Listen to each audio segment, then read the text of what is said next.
इसी में ही third point है डेवलपमेंट ऑफ एग्रीकल्चर। देखो ये एग्रीकल्चर और इंडस्ट्रीज ये दोनों है वो एक दूसरे पर डिपेंडेंट है। कैसे, मैं आपको बताती हूँ। देखो जो एग्रीकल्चर है, एग्रीकल्चर का सारा सामान है जो उद्योगों में जाता है। उद्योगों को कच्चा माल या रॉ मटेरियल कहाँ से मिलता है? एग्रीकल्चर से। कपड़ा बनाना है कहाँ से मिलेगा? सूत कहाँ से मिलेगा? एग्रीकल्चर से। ठीक है, या आपको शुगर बनानी है या और कोई चीज़ बनानी है, आप कहीं ना कहीं देखो वो एग्रीकल्चर से वो है, या फिर माइनिंग से मिलता है, हमें खोद के मिलता है कोई चीज़। ठीक है, तो उससे हमारी इंडस्ट्रीज है वो चलती हैं। तो इस तरह से जो उद्योग है वो एग्रीकल्चर पर डिपेंड है। और एग्रीकल्चर कैसे उद्योग पर डिपेंड है कि अगर हमारे उद्योग अच्छे होंगे, ठीक है, लोगों का इनकम बढ़ेगी, ठीक है ना, इनकम बढ़ेगी, स्टैंडर्ड ऑफ लिविंग बढ़ेगी, तो इससे क्या है वो जो एग्रीकल्चर प्रोडक्ट है वो ज़्यादा खरीदेंगे। ठीक है, तो इससे कृषि में भी इनकम है वो बढ़ जाती है। तो दोनों एक दूसरे के पूरक है। ठीक है, तो हमें बैलेंस ग्रोथ करनी है अपने दोनों की, एग्रीकल्चर की भी और इंडस्ट्रीज की भी। रफली 50% population in India depends upon agriculture for occupation. ठीक है, because of the excessive pressure of population on land, Indian agriculture is quite backward. हम पढ़ के आए हैं बेटा कि हमारी जो कृषि है या एग्रीकल्चर है वो अभी भी इतने प्रयासों के बावजूद भी जो पिछड़े हुए गांव हैं, जो दूर दराज के गांव हैं, वहाँ पर वो सुविधा नहीं मिलती छोटे किसानों को जो उनको मिलनी चाहिए, इसलिए उनका प्रॉफिट नहीं है। ठीक है, बस उनका इतना ही प्रॉफिट है कि उनका घर का खर्चा चलता रहे। Green revolution and modernisation of agriculture in India could be possible only because of easy availability of agriculture tools and machinery. ठीक है, अब एग्रीकल्चर जो डेवलपमेंट है वो किसकी वजह से हो सकता है? अब देखो हमने ये कहा कि ग्रीन रेवोल्यूशन आया, उससे हमारी इनकम बढ़ी, हमारी फसलें बढ़ी, उत्पादकता बढ़ी।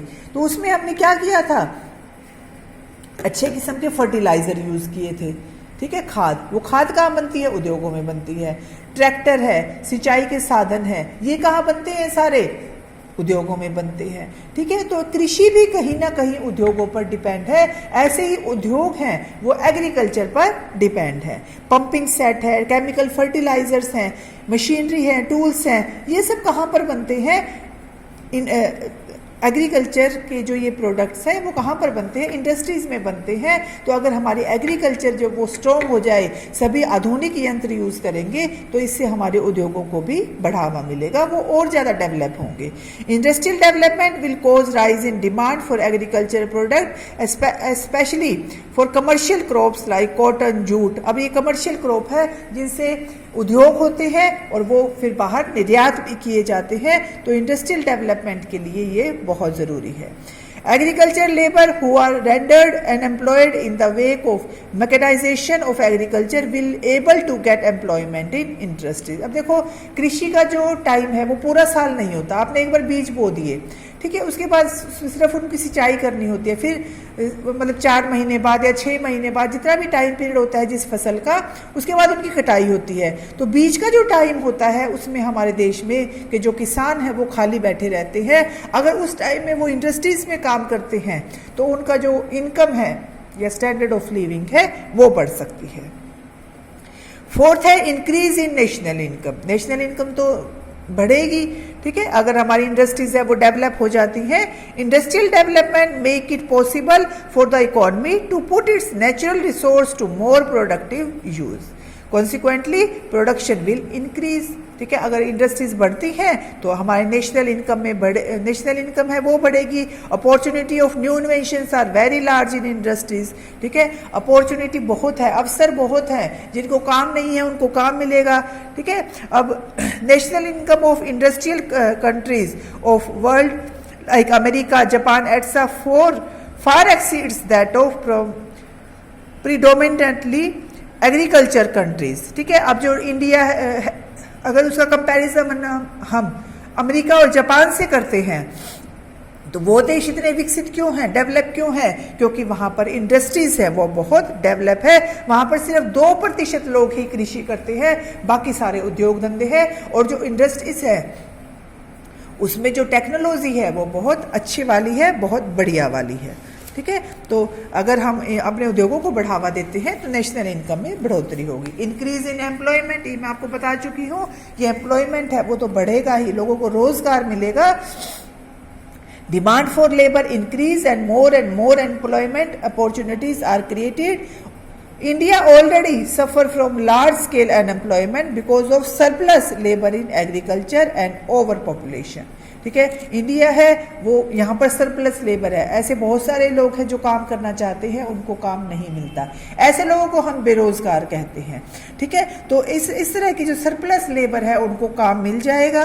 ठीक है, उनका परिवार है वो भूखा नहीं रहेगा, और इससे क्या होता है, जैसे ट्रेड, ट्रांसपोर्ट, इन लोगों को भी रोजगार मिलता है। अब हम इंडस्ट्रीज में सामान बनाते हैं, ठीक है, आप समझो मेरी इंडस्ट्री है, मैं सामान बना रही हूँ वहाँ पे इंडस्ट्री में, तो सारा उसको कहीं दूर दूर भेजना भी तो पड़ेगा ना, दूसरे राज्यों में भी भेजना पड़ सकता है, मंडियों में भेजना पड़ सकता है, बाजारों में भेजना पड़ सकता है। तो इससे क्या होता है, जो ट्रांसपोर्ट होता है उनको रोजगार मिलता है। ठीक है, तो इस तरह से इंडस्ट्रीज में हर तरह से फायदा होता है, हर तरह के लोगों को इससे फायदा होता है।